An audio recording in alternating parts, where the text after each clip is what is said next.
नमस्कार। आज आठवड्याच्या पहिल्या कामकाजाच्या दिवशी सकाळी शेअर मार्केट सुरू झाल्यावर तेजी होती। दिवसभर शेअर मार्केट हे स्थिर होते। आज मार्केट बंद होताना सेन्सेक्स हा फक्त 10 पॉईंटने वाढून 83,442 वर बंद झालेला आहे। निफ्टी हा 0.30 ने वाढून 25,461 वर बंद झालेला आहे।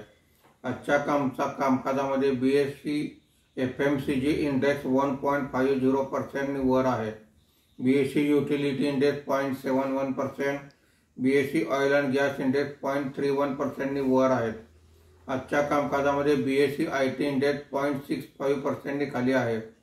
BSE mid cap index 0.15%, small cap index 0.33% ने खाली आहेत।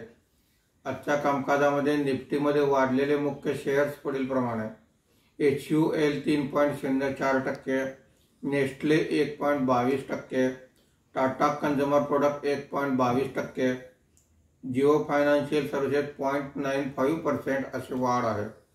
आज निफ्टीमध्ये घसरलेले मुख्य शेअर्स पुढील प्रमाणे: Bharat Electronic 2.44%, Tech Mahindra 1.89%, ONGC 1.52%, UltraTech Cement 1.29% असे घसरण आहे।